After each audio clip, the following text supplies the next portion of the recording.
Hello and welcome to the Cloud Council. Today, we're going to be talking about how to drive radical innovation through entrepreneurship.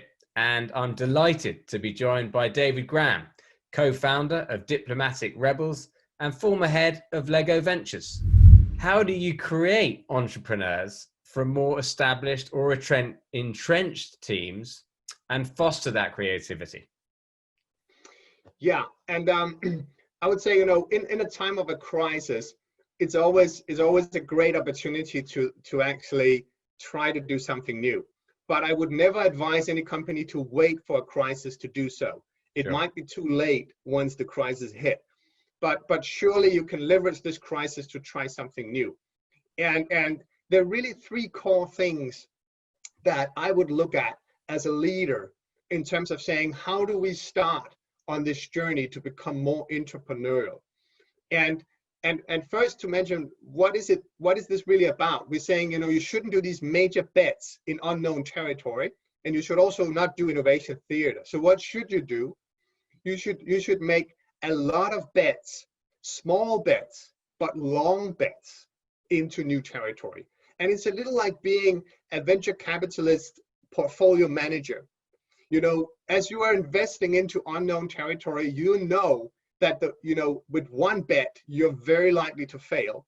So instead, you make multiple bets across the area that you have defined is relevant and interesting for you. And then you nurture all of these bets and you monitor them very carefully in order to see which of them are having the right traction that you want.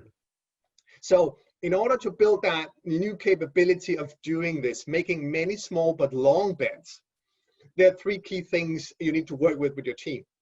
The first one is creating more autonomy for your teams. You basically need your innovation teams to run more like lean startups than the traditional corporate projects.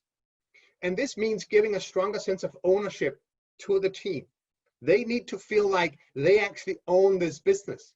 And they are the executives that are running this and are making decisions. And instead of having to come and go and ask for permission constantly, can we also do this? Can we now explore this area? Should we also do this? And typically they're asking people who know nothing about this new area to then, from almost like a gut feeling, say yes and no. Rather than that, they should be fully empowered to making all those decisions themselves. And you as a leader is more acting like the venture capitalist portfolio manager, saying, when does these guys need additional funding? And we want to see these things happen towards the next milestone before we add additional funding. And if this team can prove that they're very efficient, very effective in covering this ground that they have pointed out, then it's a good team. And then you're sure that somehow they'll get to the right solution. Even though if the first initial ideas turn out to be wrong, they weren't the right ones, but they very quickly uncovered that. And they very quickly were able to iterate and pivot towards that next thing. Yeah. So that's the first thing you want to do. Empower your teams to make decisions, to have a sense of ownership. That also creates a lot of passion and energy in the team. You'll see people doubling up their hours spent on this project because they get so passionate about it. And that's the advantage of entrepreneurs. They're really working and fighting to see this through. The second thing you want to do is provide the team with the right tools. If you try to force fit your innovation team down the same operating model, down the same stage gate model as your existing core business is running, they'll surely fail because they cannot meet the hurdle criteria of that existing business. It's not relevant for them to follow all the same procedures and processes and checklists. So they need different tools, and this evolves around design thinking. This is agile methodology. This is business model innovation, using those tools that are now becoming mature and has proven their value. Give them those tools, set them free from the existing processes of the mothership. That's the second thing. The third thing, which is often the most overlooked, is you need to measure the right things. And this is not just about measuring the performance, it's also about creating legitimacy for these teams. Because if you're measuring the teams on the wrong KPIs, on the wrong return on investment metrics, they can only fail. And typically what happens in major corporations is that these teams are also measured on the same financial KPIs as the rest of the company. Next year you need to deliver X amount of dollar turnover into the main business. And if you put these KPIs on the team, they don't want to experiment. They don't want to do anything risky. They just need to scramble quickly to make the money that they have been assigned to do.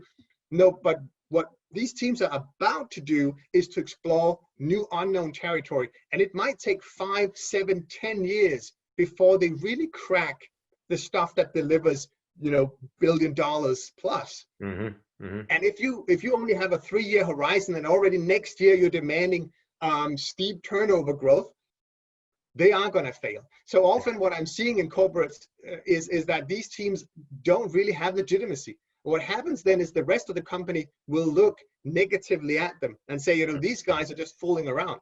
They're not really delivering to the big pot, in the system. They're just spending. Let's shut them down. And what often happens to these teams is that they live for 2 to 3 years and then they're shut down because clearly they didn't deliver on the KPIs, which was the wrong KPIs. So what are the right KPIs?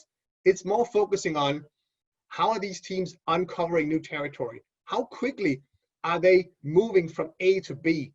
Are they able to deliver on the milestones that they are themselves defining as the key things that they need to do to achieve the next goal?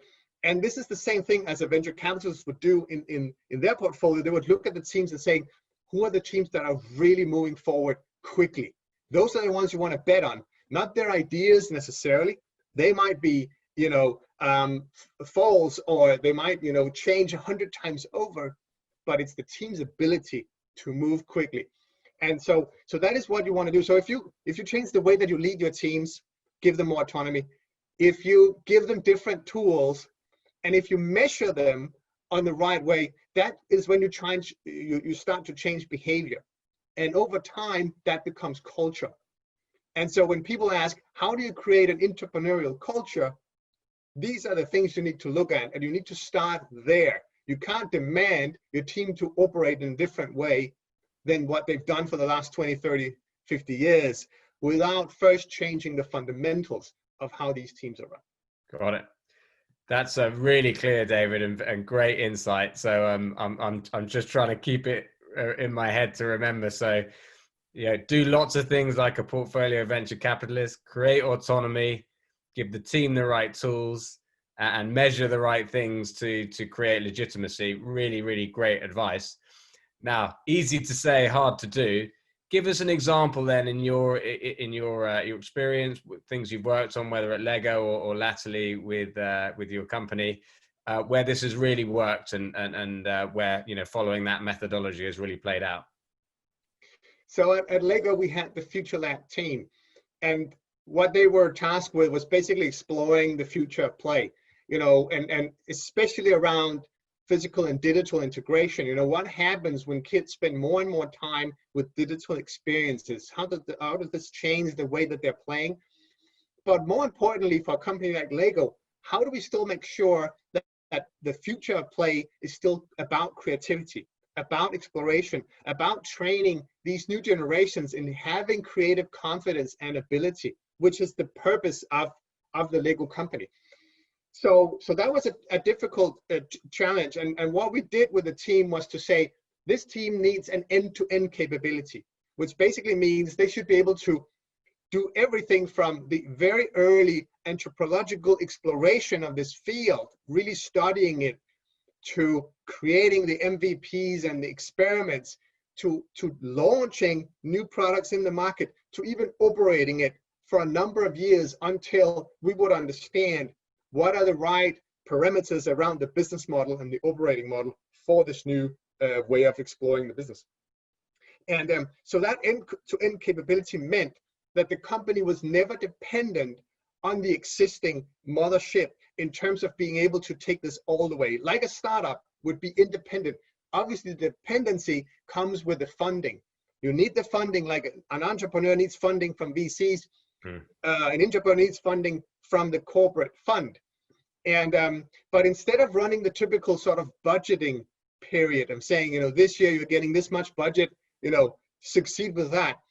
Instead, you want to set up a separate fund which only funds the projects that are showing progress. And you don't need to use the full fund in that year. It's a multi-year fund that is able to support projects across years, independent from the ups and downs of the existing corporate business. Yes. So we ran a number of projects within this setup to really explore how physical and digital can be connected. And the mantra was that launch is king. As quickly as possible, whatever we were doing needed to go into the market for real. And obviously you don't want to launch something that has a poor quality, or even worse, potentially could be harmful for customers. So it's still about having a high level of quality, but with the MVP focus, saying what is the minimum viable we can do here? What are the 2 or 3 key features that we can launch? Even though the physical product, because here we were still in physical products, it was a box that went on a shelf in 1,000 different stores. If you make a mistake, that could be quite expensive and troublesome. So you still need to be very disciplined, which is why I call this, about disciplined experimentation. You still need to make sure that the things you launch have a high level of quality, but you get out there quick. Now, what we learned from these experiments was not, what we delivered was not the future major business from this, but what we delivered was the understanding of what does it mean when a company like Lego moves into the digital space and have now apps and other things in the market that needs to work together with physical products. And all these learnings were picked up and then put into the main machine that was able to launch new ventures on this framework. So what we used to say was, don't aim to get it right the first time, but aim to iterate. How are we able to constantly change what we're doing? And if you lock things too much down to begin with, you don't have that flexibility. Thank you very much again, David, for your fantastic insight today. And thank you all for watching. We'll see you next time.